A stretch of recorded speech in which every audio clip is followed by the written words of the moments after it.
In an era where our attention spans are quickly dying, the internet is at our fingertips, and entertainment becomes more bright and bombastic by the day, and nothing is immune, it'd be simple to just write off a simple little black and white title on the original Game Boy.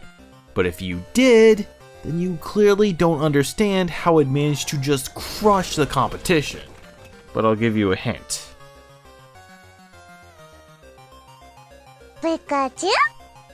No, I mean, it was more than just Pokemon. It was the games. It was totally Pokemon.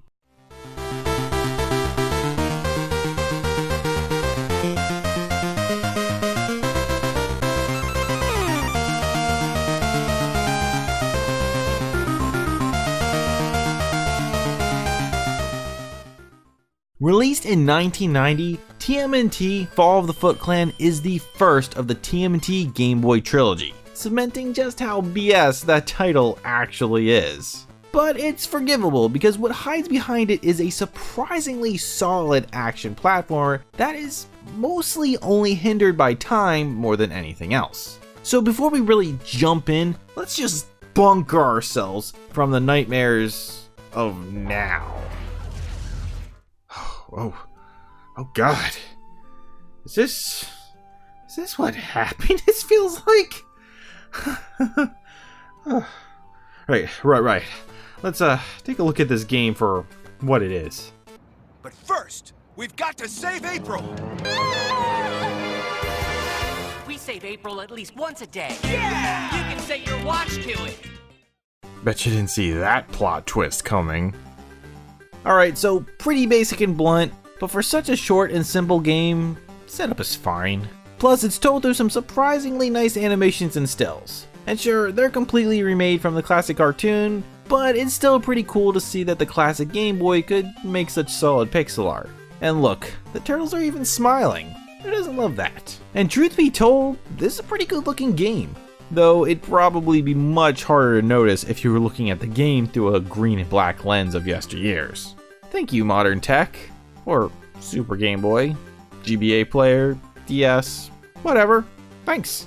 Spanning 5 stages, each broken up into 3 parts, the stages actually provide some interesting variety, though still being mostly the usual suspects. Technodrome, New York, and the sewers, which all look great, by the way. Seriously, look at some of the details on these backgrounds. Most NES games didn't even bother to go as far as to add grime to the bricks. Plus, how they use these settings is pretty cool. New York, for example, has you fighting on top of moving vehicles, as well as traversing the bottom of a river. And fear not, the controls stay exactly the same. Not a real water level. Though that does bring up that the stages rarely affect gameplay. And that's because the combat is more focused around honing our twitch reaction ninja skills that all gamers are just born with, really than anything else. As the game literally tosses enemies at you from all angles, and you gotta hit them before they hit you. And as the level progresses, they come faster and faster, with the occasional obstacle to break up your flow. Fortunately, again, the graphics excel as all the sprites are large and recognizable, making it easy to quickly determine enemy trajectory. And it's really not that complicated either. Most foes go down in one hit, including sentient fire, falling debris, and even bullets. Tight controls are also a godsend, as enemies attack from both sides at once, requiring you to move pretty swiftly to hit them. Generous hitboxes don't hurt either. Well, not you anyway. Though it's weird, as your turtle is able to turn left and right and attack almost instantly, making you feel very fast. But when it comes to walking, you still move like a turtle. Hey! Wait for me!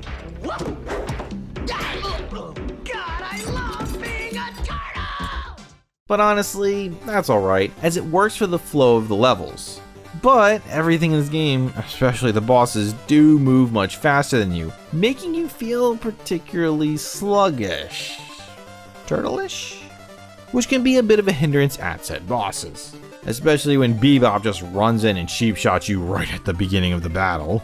Because he's a douche. The bosses are the only time the standard combat takes a real turn, as each of these iconic TMNT villains do feel unique. It's worth keeping in mind that these boss fights are more about figuring out their patterns and finding that sweet spot to cheese them than they are really about trying to outmaneuver them, because you can't. Fun hint though for all of you retro gamers out there, at the end boss, who is not Shredder by the way, try channeling your inner Zelda too. Looks like we just found something he's vulnerable to! Yeah, turtles. Still, either way, it's not much of an issue, as the gameplay is pretty simple and probably won't take you long to overcome any obstacle. All while jamming out to some amazing music.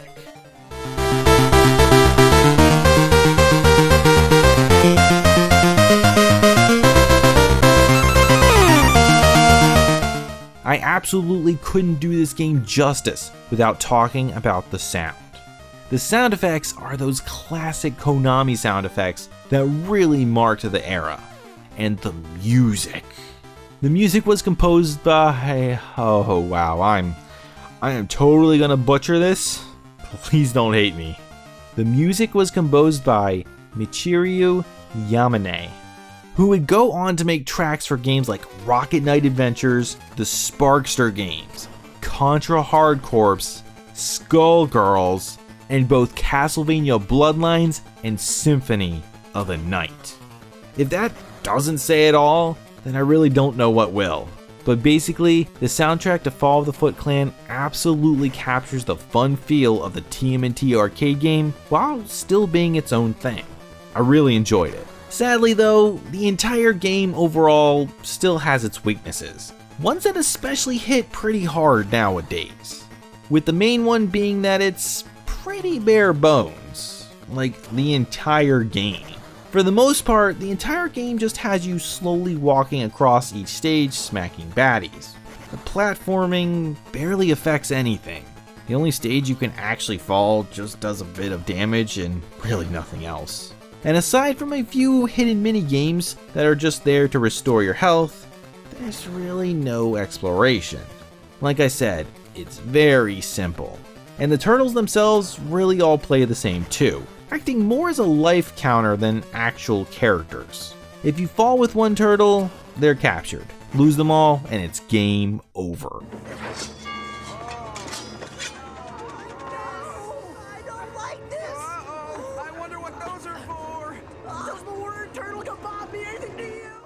While it is sad that they all play the same, basically killing any replay value, at least it doesn't mean you're completely screwed if you lose Donnie, like in the NES game. But still, sitting at roughly 30 minutes to beat what is a pretty easy game isn't that much bang for your buck. I only game overed on my first run and then was easily able to beat the game on my second, which is made even easier as on the opening screen you can actually select which level you want to start at, though you can only get the ending if you start from the first one. But it's just a more boring version of the arcade ending, with a picture from the show that isn't nearly as funny. Clearly, someone understood internet culture long before it became prevalent. Pity. Reddit upvotes wasted. Though realistically, the only major problems come in when you put the game up against today's standards. Alright, happiness off. TMNT Fall of the Footclan was clearly made with younger gamers in mind. And while I feel that this game is a great starting point for young TMNT fans, especially thanks to its very balanced difficulty curve, I feel that the lack of color is a sore spot today. I mean, how often do you go watch black and white films? But the real killer, and what makes it much more difficult to recommend, is that the only legal way to play this one is with the physical cart. Thanks to all that licensing crap, none of the classic TMNT games have seen re-release, so it's not going to be available for any of today's more common portable gaming options. Sometimes you just gotta think outside the box. And while I'd personally love to see kids running around with Game Boy Colors, SPs, and DSs and stuff, I don't see that happening, especially for such a short game with little to no replay value. But all that being said, TMNT Fall of the Footclan is still a solid gaming experience that I can recommend for those willing to make the commitment. The controls really hold up, and the graphics, if you can get past the lack of color, do too. And the music is just awesome. And while the gameplay is very simple and very easy, the difficulty is just right for its demographic, and it lends itself well to its short playtime. It never overstays its welcome. If you're a hardcore TMNT fan or a lover of all things retro and platforming, I think you'll enjoy this game. But I honestly think that its best implementation would be to use a Retron 5, Super Game Boy, or anything like that that gets it up on the big screen, and use it to introduce young kids, especially TMNT fans, to the great realm of gaming. A solid starter.